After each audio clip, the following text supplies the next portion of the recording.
strong desires of the Spirit come to fight the desires of the flesh. If we at those moments don't remember that we had asked for this desire of your Spirit to come, the will, He'll give the will, the desire, and then He gives you the power and ability to perform that which you had asked for. And He'll speak through you and do through you because you had asked for it. And there arises a free will that you have yielded of your flesh, of being at least willing. It's a willingness, not willpower, because you're willing, but you haven't got the power. Paul said it. He was willing. The will was present, but the ability to perform wasn't there. He couldn't figure out why. He desired to know Him and the power of His resurrection. So God would come to him through His Spirit, express the will of the Father, and the stubborn will of His flesh would fight it, and he wasn't aware of it. At some point he became aware of it and discovers God was fulfilling His request. So,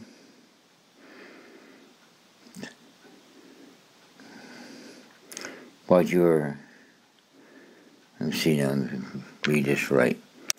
So in what you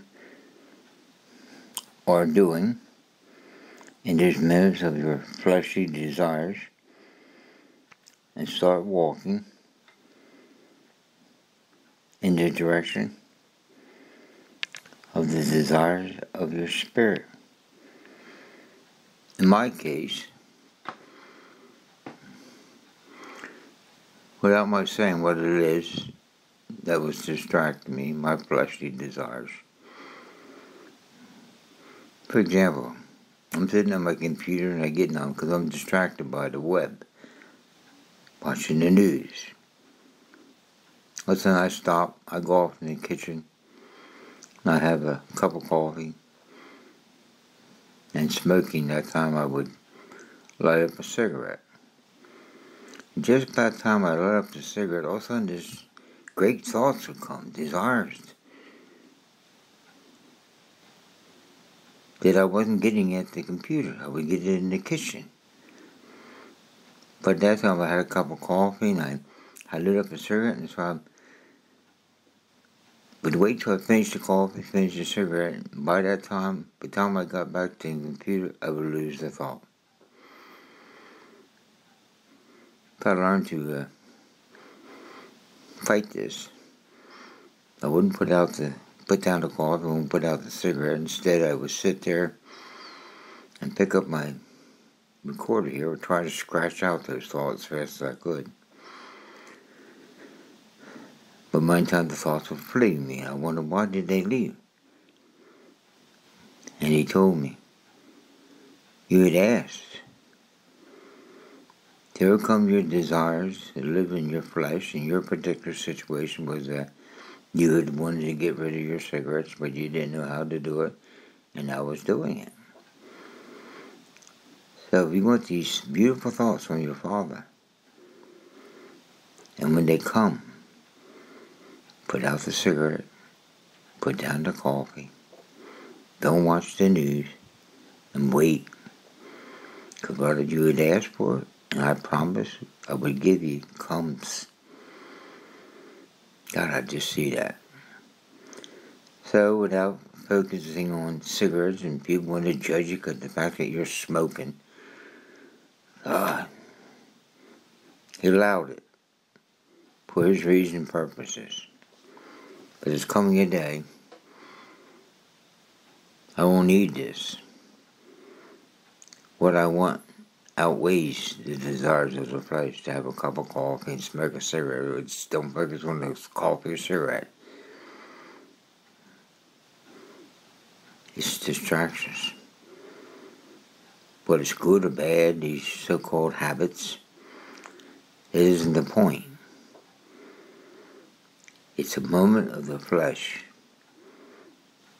And you didn't want to walk with the flesh, you want to walk in the Spirit, you want to learn how to do that, and all He is doing is taking your particular situation example, what's distracting you, and how He's been trying to fight this. You had wanted to know? Paul wanted to know Him and the power of His resurrection. In Romans chapter 7, he saw this struggle. He expressed it in that particular chapter, that the will was present, but it lacked the power. What he desired wouldn't come. What he didn't desire came. The stupid flesh, he wanted to get rid of it. Because he would get these beautiful thoughts at the time, but there's elements of his particular flesh that was always interfering. He would wondered who was saving from this embodiment of death, this struggle between the flesh and the spirit. Crazy. Now I understand what he was talking about. Without focusing on some particular habit of physical habit or mental habit or emotional habit, it gets beyond all that. Do I dare share this? I'll share them. Well, people do. They judge me because the fact that, oh, he smokes. You're missing the point. Whether circumcised or uncircumcised.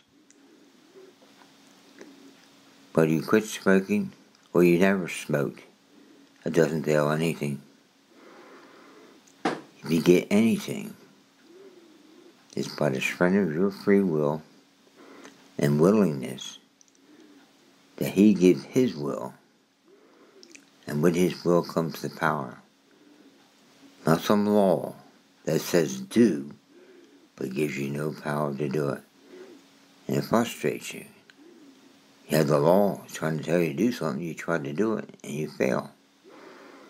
And you try even harder, you fail even more. And find out the strength of sin is the law. It was never given to make you better, but get you to discover that in your flesh there dwells no good thing, never have. Whether you didn't smoke or smoked at all, or didn't drink, you didn't whatever, it wasn't the point. What He gives is by sheer mercy and grace, freely. It's yours for the asking. There's nothing you especially have to do or not be doing for Him to speak to. He will speak to you anytime, any place. My God, He spoke to me many times when I consider myself the worst sinner there ever was in this world. Apart from Him speaking to me at those moments, I wouldn't know what I know now. Amazing.